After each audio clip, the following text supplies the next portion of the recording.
गोमतीपुर नाम का एक छोटा सा गांव था। उसी गांव में ब्रिजेश अपनी पत्नी हेमलता और बेटी मोहिनी के साथ रहता था। एक रोज ब्रिजेश की तबीयत काफी खराब हो जाती है और वो अपनी पत्नी हेमलता से कहता है, अरे भाग्यवान, एक तो पैसों का कुछ इंतजाम नहीं हो पाया है, ऊपर से मेरी तबीयत और खराब हो गई है।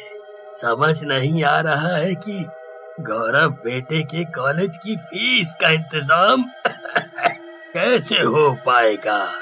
कल ही शहर से गौरव का फोन आया था कि इस महीने कॉलेज की फीस पूरे 5,000 रुपए देनी है।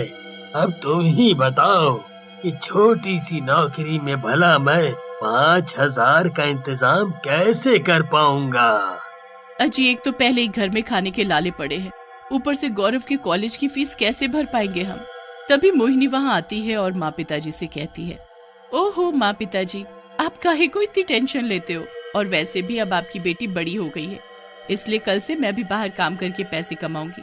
और देखना पिताजी, हम दोनों मिलकर काम करेंगे तो घर का खर्चा भी चला पाएंगे और गौरव भैया के कॉलेज की फीस भी भर पाएंगे।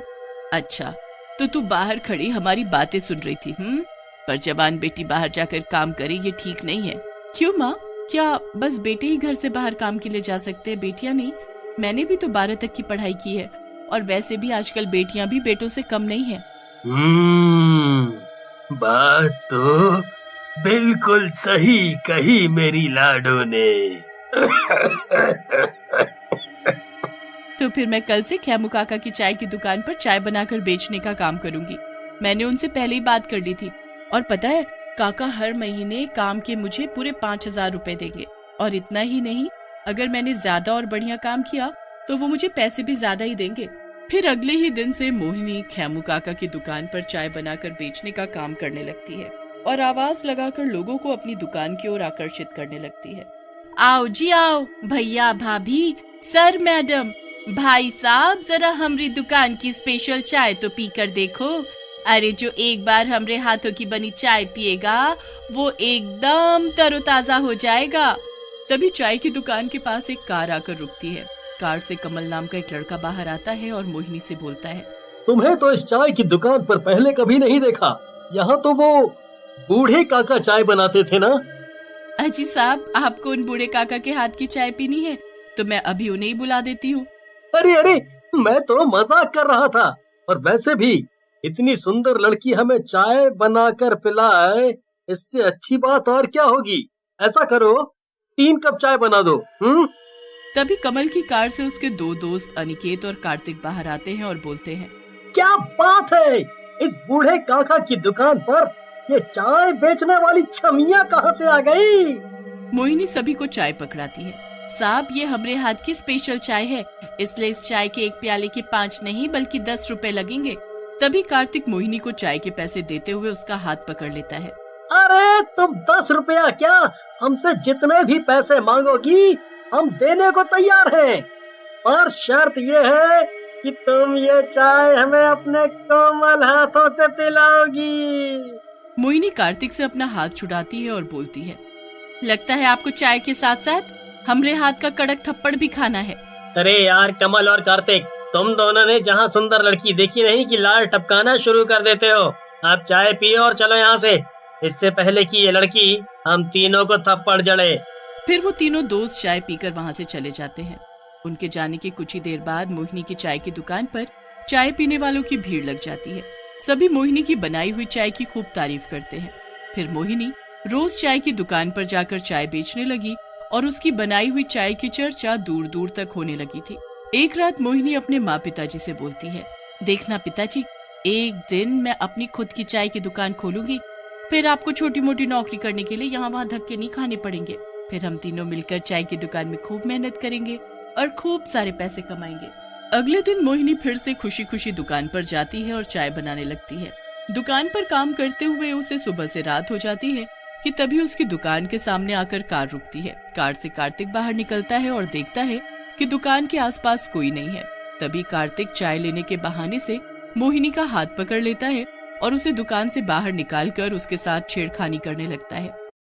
साहब, ये क्या बदतमीजी है, देखो मेरा हाथ छोड़ो, नहीं तो मैं शोर मचाकर सबको इकट्ठा कर लूंगी। तभी कार से अनिकेत और कमल बाहर आते हैं। आज तो हम लोग तुझे छोड़ने वाले नहीं हैं। फिर तीनों दोस्त मिलकर मोहिनी के साथ छेड़खानी करने लगते हैं कि तभी मोहिनी को जोर से चिल्लाते देख कार्तिक अपने हाथ से मोहिनी का मुंह बंद कर देता है। कुछ देर के बाद जब वो मोहिनी के मुंह से हाथ हटाता है तो मोहिनी जमीन पर गिर पड़ती है। हे भगवान, इस चाय वाली को क्या हो गया? कहीं दम घुटने की वजह से ये मर तो नहीं गई? यार कार्तिक, तूने इसका मुंह बंद करके सही नहीं किया। इस बेचारी को हम लोगों ने मार डाला। अनिकेत की बात से कार्तिक और कमल बहुत डर जाते हैं और फिर वो तीनों अपनी कार में बैठकर वहाँ से भाग जाते हैं। दम घुटने की वजह से मोहिनी की मौत हो जाती है और वो एक चुड़ैल में बदल जाती है। तभी चुड़ैल बोलती है, इन बदमाशों ने मेरे साथ सही नहीं किया, इन्हें तो मैं छोड़ूंगी नहीं। पर अब मैं क्या करूं? कल तो खेमू काका मुझे काम के पैसे देने वाले थे। उन पैसों से मुझे गौरव भैया के कॉलेज की फीस भरनी थी। मुझे कुछ तो करना ही होगा। फिर चुड़ैल अपनी लाश को वहाँ से गायब करके उसे जंगल में छुपा देती है। मुझे अपनी लाश को छुपा कर रखना होगा और वो तब तक जब तक कि मैं सब ठीक नहीं कर देती।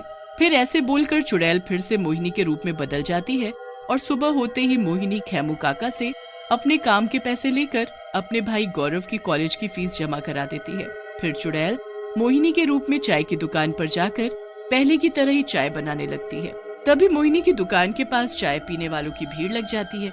तभी गांव में रहने वाला चमन मोहिनी से कहता है, मोहिनी बेटी, हमें 50 लोगों की चाय फैक्ट्री पहुंचानी है, तो तुम इतनी सारी चाय फटाफट से बना तो लोगी ना? हैं? वो क्या है कि हमें तनिक जल्दी है। अरे चमन काका, आपको पता नहीं है शायद कि हमारे हाथों में जादू है। आप कुछ देर वहाँ बैठिए, हम फटाफट से आपको डोलची में चाय डाल कर देते हैं। फिर मोहिनी अपनी चुड़ैल की शक्तियों से फटाफट से चाय बनाकर चमन चाचा को दे देती है। फिर क्या था, मोहिनी रोज अपनी चुड़ैल की शक्तियों से फटाफट से चाय बनाकर लोगों को पिलाने लगी। एक रोज मोहिनी चाय बनाते हुए सोचने लगती है, अगर ऐसे ही हमारा चाय का धंधा चलता रहा तो एक दिन सब ठीक हो जाएगा, हमारे घर की गरीबी के दिन दूर हो जाएंगे। मोहिनी ऐसा सोच ही रही थी कि तभी मोहिनी की दुकान पर कमल अपने दोस्तों के साथ आता है और बोलता है, अरे यार कार्तिक, ये क्या? ये लड़की चाय वाली तो बिल्कुल सही सलामत हमारी आंखों के सामने खड़ी चाय बना रही है। चल जरा इसके पास जाकर देखते हैं कि आखिर ये लड़की जिंदा कैसे है। ऐसा बोलकर कमल, कार्तिक और अनिकेत तीनों मोहिनी के पास जाते हैं। मोहिनी उन तीनों को देखते ही आग बबूला हो जाती है। तभी मोहिनी को बहुत गुस्सा आता है और वो मोहिनी से चुड़ैल के रूप में बदल जाती है। अरे कमबख्त, तो तुम क्या मुझे नहीं छोड़ोगे? अब तो मैं तुम्हें नहीं छोड़ने वाली। तुम तीनों की वजह से ही मैं एक चुड़ैल बनी हूँ और अब मैं तुम तीनों में से किसी एक को भी जिंदा नहीं छोड़ूंगी। तुम तीनों ने मिलकर मेरे साथ बदतमीजी की और मेरा मुंह बंद करके मुझे मार डाला। अरे तुम्हें पता भी है मेरी मौत से मेरे गरीब माँ पिताजी पर क्या बीतेगी। अपना घर चलाने और अपने भाई के कॉलेज की फीस भरने के लिए मुझे अपनी लाश को जंगल में छुपाना पड़ा ताकि मैं फिर से मोहिनी के रूप में चाय बेचने का काम कर सकूं। हमसे सच में बहुत बड़ी गलती हो गई। हमें मालूम नहीं था कि उस दिन तुम्हारा मुंह बंद कर देने से तुम्हारी मौत हो जाएगी और हमने जो तुम्हारे साथ बदतमीजी की उसके लिए हम तीनों दोस्त बहुत शर्मिंदा हैं। हमें माफ कर दो, हम तुम्हारे आगे हाथ जोड़ते हैं। तभी चाय की दुकान पर कुछ लोग आ जाते हैं और चुड़ैल को देखकर उनके होश उड़ जाते हैं। चुड़ैल रोते हुए बोलती है, चमन चाचा, मैं चुड़ैल ही मोहिनी हूँ। फिर चुड़ैल सभी को सारी बात बताती है। तभी चाय की दुकान पर खेमू काका और मोहिनी के माँ पिताजी भी आ जाते हैं। हे भगवान, मैं ये सब क्या सुन रहा हूँ? मेरी मोहिनी को तुम तीनों बदमाशों ने मिलकर मार डाला। माँ पिताजी, आप रो नहीं, अब जो होना था वो तो हो गया, पर जब मेरी सच्चाई सभी के सामने आ ही गई है तो मैं चाहती हूँ कि इन तीनों दोस्तों को सजा के रूप में इन्हें मेरे माँ पिताजी के लिए एक बड़ी सी चाय की दुकान खोल कर दे ताकि मेरे माँ पिताजी को काम मिल सके। फिर तीनों दोस्त मिलकर अपने पैसों से मोहिनी के नाम की एक शानदार चाय की दुकान खोलकर उसके माँ पिताजी को देते हैं और साथ ही सभी मिलकर मोहिनी की लाश का पूरे विधि विधान के साथ क्रियाकर्म करते हैं, जिसके बाद से मोहिनी की आत्मा को शांति मिल जाती है और वो हमेशा के लिए वहाँ से गायब हो जाती है।